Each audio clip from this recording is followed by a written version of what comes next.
আসসালামু আলাইকুম।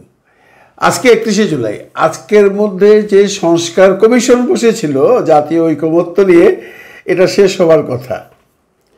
আজকে শেষ হবে কিনা জানি না। আমরা যতটুকু শুনলাম যে 20টি প্রস্তাবের মধ্যে 13টি সম্পাদন হয়েছে। সবচেয়ে বড় যে সমস্যা পিআর পদ্ধতি এবং তত্ত্বাবধায়ক সরকার নিয়ে, সেটা এখনও সমাধান হয়নি। আজকের মধ্যে হয়ে যাবে। আজকে যদি না হয় রে ভাই, তাহলে কি হবে আল্লাহ জানে। কারণ 3 তারিখে তো অলরেডি এনসিপি বলে দিছে যে তারা সমাবেশ করে জাতীয় সনদ বা জুলাই সনদ ঘোষণা করবে।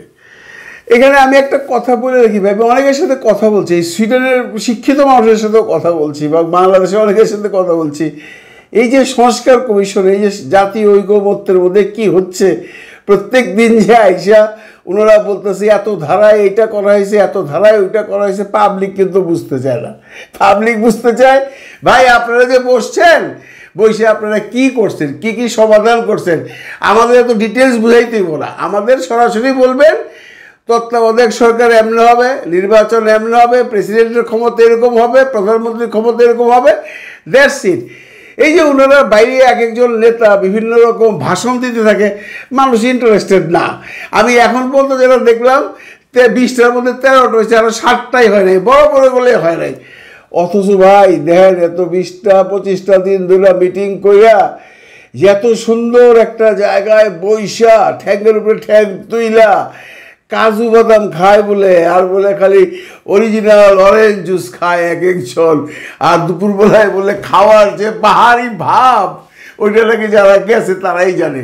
অনেকে অবশ্য একদিকে খুব ভাগ্যবান যে ইলেকশন করে কয়টা সিট পাইব সেইটা কোনো বড় ব্যাপার না, বৈশা রইল এরকম একটা ঘরের মধ্যে বৈশা, এই এয়ার কন্ডিশন ঘরের মধ্যে বৈশা চা কফি জুস কাজু বাদাম ভাত মাংস গুস্ত পোলাও খাওয়া। খারাপ কি? ইলেকশন করলে তো দেখা গেল উগ্গাসিনও পাইব না। এতগুলা মানুষ যে বসে রয়েছে, কয়জন চিনেন আপনারা? বিএনপির যারা গেছে তাদেরকে চিনেন, জামাত ইসলামের চিনেন, ইসলাম ঐক্য জোটের চিনেন, এনসিপি চিনেন, বাইরের মধ্যে এবি পার্টির ওনাদেরকে চিনেন, সিপিবির একজনকে চিনেন, আর বোধহয় ওই নাগরিক কমিটির আমাদের যে নূর সাহেব আছে তাদেরকে চিনেন। এই তো, এরপরে বাকি লোকগুলা কারণে ভাই এত লোক কি করে এলে কিছু না, কাজু বাদাম আর অরেঞ্জ জুস আর মুরগ পোলাও খাইতে যায়। যাজ্ঞা, আর এটা আজকে বুঝবে সরকার আজকে কি করে। আপনারা যখন দেখতেছেন তখন অলরেডি শেষ হয়ে যায়, মিটিং চলতেছে লাস্ট ডেটের। এখন আরেকটা খবর দেখলাম যে জিল্লুর রহমান সাহেব অত্যন্ত বড় একজন সাংবাদিক, উনি একটা কন্টেন্ট করছেন। উনি বলছেন সংবাদপত্রের স্বাধীনতা বা সংবাদ মাধ্যমের স্বাধীনতা সরকার নাকি খর্ব করছে, কয়েকশো জন সাংবাদিককে নাকি অ্যারেস্ট করছে। মানে বাংলাদেশে কোনো সংবাদপত্রের স্বাধীনতা নাই। দেখে খুব মনটা খারাপ হয়ে গেল। আমি দেখলাম যে ভাই ইউটিউব ফেসবুকে গেলে তো খালি দেই সরকারের বদনাম করতেছে। মানে একটি গ্রুপ না, 2টি গ্রুপ না, 3টি গ্রুপ না, 4টা 5টা গ্রুপ আছে, খালি সরকারের বদনাম, সরকার এইটা করছে, সরকার ওইটা করছে। এরকম স্বাধীনতা কি জিল্লুর সাহেব আগে পাইছিলেন? ওই গত 17 বছরে হাসিনার সম্বন্ধে একটা কথা বলতে পারছিলেন? পারেন নাই তো। স্বাধীনতা লাই কোথায়? আর কোন সাংবাদিকরা অ্যারেস্ট করছে সংবাদ প্রচারের জন্য? এটা তো আমরাও কেউ দেখলাম না। কেন ভাই খামাখা এই যে আপনি অপপ্রচার করতেছেন, এতেই তো বোঝা যায় বাংলাদেশের সংবাদপত্রের বা সংবাদ মাধ্যমের স্বাধীনতা এখন আছে। আইসিটি অ্যাক্ট নাই, এগুলো তো আপনি নিজেই আবার বলছেন নাই। আবার অমুক ধারাতে যাই আপনারা দেখবেন ওইখানে লেখা আছে প্রয়োজনে ওই আইনে বিচার করা হবে, মানে আগের আইসিটি আইনে বিচার করা হবে। মানুষ তো এত কিছু বুঝতে চায় না জিল্লু সাহেব। মানুষ দেখতে চায় যে কথা বলার জন্য কোন সাংবাদিকদের সরকার কবে অ্যারেস্ট করছিল, তাই না? এগুলো কমপ্লিকেশন যে আপনারা করতেছেন না, করে কোনো লাভ হতেছে না। জনগণ বুঝতেছে, জনগণ দেখতেছে। ইউটিউব ফেসবুক খুললেই যে প্রভাগান্ডা চলছে, মানুষ বুঝে না যে সরকার কিছু বলে না। এই যে ধরুন কলিমুল্লাহ স্যার, উনি বিভিন্ন টক শোতে যে ধরনের কথাবার্তা বলেন, এর 100ভাগের 1 ভাগ কথাবার্তা তো সে আগে না বলে উনি বলতে পারেন নাই। ওনারা আজকাল দেখলাম একখানে যে বলতেছে শেখ হাসিনা চলে আসতেছে, উনি গোপালগঞ্জে থাকবে, ওইখান থেকে উনি যুদ্ধ ঘোষণা করবে। এবং এই কথাও বলা হচ্ছে আওয়ামী লীগ ট্রেনিং নিচ্ছে, ট্রেনিং নিয়ে ওরা শক্তি গ্রহণ করতেছে, এরা একটা বিরাট যুদ্ধে নামবে। মানে রাষ্ট্রের উস্কানিমূলক আলোচনা পর্যন্ত করা হচ্ছে, সরকারকে হেয় করা হচ্ছে, সরকারকে থ্রেট দেওয়া হচ্ছে, সরকারকে চ্যালেঞ্জ করা হচ্ছে। তারপরেও আপনারা বলতেছেন এই দেশে এখন স্বাধীনতা নাই, সংবাদপত্রের বা সংবাদ মাধ্যমের স্বাধীনতা নাই। কেন এগুলা কথা বলেন? বলে কোনো লাভ নেই। যাক বন্ধুরা, একটা সুখবর দেই। এত কিছুর মধ্যে, এত খারাপ খবরের মধ্যে এই যে রাজনৈতিক দলের মধ্যে বিভেদ, এই যে বিভিন্ন নোংরা ভাষায় আপনার স্লোগান দেওয়া, এগুলোর থেকে আমরা নিস্তার চাইছিলাম। কিন্তু একটা সুন্দর জিনিস দেখলাম যে বিএনপির অঙ্গ সংগঠন ছাত্রদল 3 তারিখে শহীদ মিনারে একটা মিটিং করার জন্য অলরেডি অনুমতি নিয়ে নিয়েছিলেন ঢাকা বিশ্ববিদ্যালয়ের ভাইস চ্যান্সেলর স্যারের কাছ থেকে। কিন্তু হঠাৎ করে অনুমতি নেবার পরে খবরটা বলে এনসিপি জানতো না, তারা গেছে সেই 3 তারিখে শহীদ মিনারে মিটিং করবার জন্য ভিসি স্যারের কাছে। ভিসি সাহেব বলছেন, দেখো আমি তো তোমাদের আসার আগেই আমি ছাত্রদলকে এই জায়গার অনুমতি দিয়ে দিচ্ছি, আমি তো তোমাদেরকে এখন দিতে পারি না।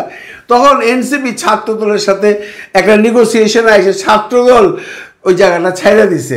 মানে এইটা কিন্তু একটা রাজনীতির জন্য ইতিবাচক। আমি প্রথমেই ধন্যবাদ জানাই ছাত্রদলের সভাপতিকে যে উনি কোনো ক্ল্যাশে যায় না। কারণ আমরা আগে দেখছি ভাই, ছাত্রলীগ ছাত্রদল পাশাপাশি মিটিং করে কি যে একটা অবস্থা হয়, কিন্তু তারা স্যাক্রিফাইস করছে।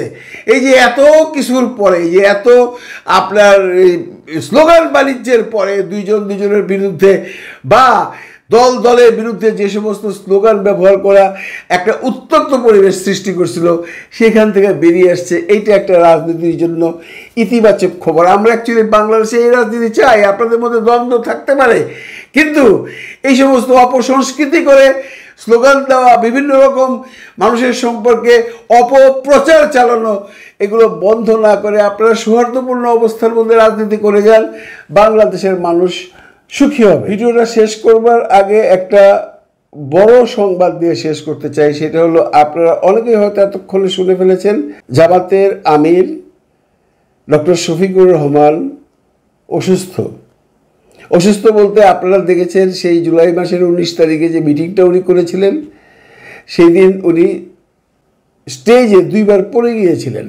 অনেকেই বলছিলেন বা আমরাও বলছিলাম যে এটা হিট স্ট্রোক থেকে হইতে পারে। উনি তারপরে হসপিটালে গেছিলেন, ওনার এটা প্রাথমিক চিকিৎসা করে ছেড়ে দেওয়া হয়েছে। তারপরে যখন টোটাল পরীক্ষা করা হয়েছে, আপনারা জানেন শরীরে বিভিন্ন অঙ্গ প্রত্যঙ্গ টোটাল পরীক্ষা করতে গেলে অনেক রকম পরীক্ষা নিরীক্ষা করতে হয়। যেমন ব্লাডের অনেকগুলো গ্রুপ পরীক্ষা করতে হয়, ইসিজি করতে হয়, ইকোকার্ডিওগ্রাম করতে হয়, ট্রেডমিল করতে হয় ইত্যাদি। করার পরে দেখা গেল জামাতের আমির মহোদয়ের হার্টে 3টা ব্লক এবং এটা বাইপাস করতে হবে।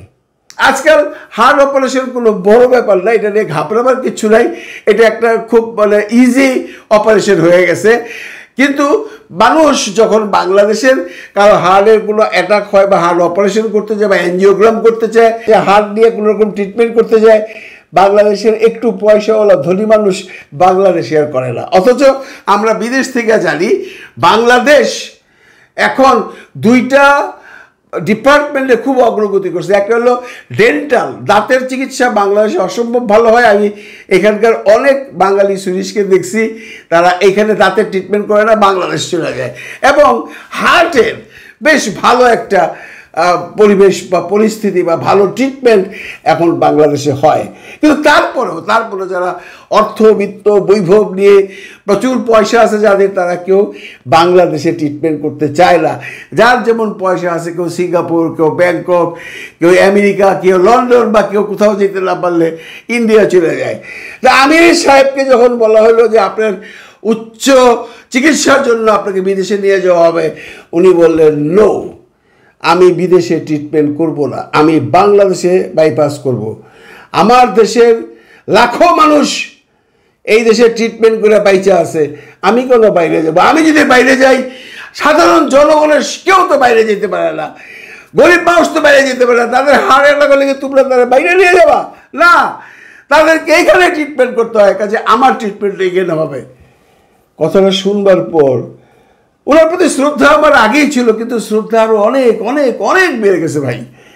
আপনারা জানেন এই আমির সাহেবের মধ্যে এমন জেন্টলম্যান, এমন শিক্ষিত, ভদ্র, মার্জিত নেতা বাংলাদেশে নাই বললেই চলে। এই যে এত কিছু স্লোগান নিয়ে, বিভিন্ন দলের সম্পর্কে বিভিন্ন কুরুচিপূর্ণ বক্তব্য নিয়ে এত কিছু হয়ে গেল, কখনো কি শুনছেন আমির সাহেব কখনো কোনো অশ্রাব্য ভাষায় বা একটু নীতিগত বা সাধুগত ভাষার বাইরে কোনো একটা কটু কথা বলছেন?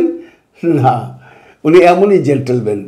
ওনার ফ্যামিলিও অনেক বড়, উনি শিক্ষিত একটা ফ্যামিলি, ওনার ছেলেপেলেরাও খুব আপনার স্ট্যাবলিশড ডাক্তার, এবং ওনার নিজস্ব হসপিটাল আছে। আপনারা জানেন উনি যদি ট্রিটমেন্ট করাতে চান, ওনার যদি আমেরিকার সবচেয়ে বড় হার্ট হসপিটাল যেটা আছে সেখানে ট্রিটমেন্ট করতে যদি 1000 কোটি টাকা খরচ হয়, কোনো ব্যাপার ছিল না। কিন্তু না, উনি দেশেই ট্রিটমেন্ট করবেন। এমন নেতার জন্য শ্রদ্ধা যে কোনো মানুষেরই যে কোনো সময় বেড়ে যায়। আপনাদের সবার কাছে বলছি, আপনারা সবাই আল্লাহর কাছে প্রার্থনা করবেন আমির সাহেবের হার্ট অপারেশনটা যেন শীঘ্র হয়ে যায় এবং সাকসেসফুলি হয়ে যায়।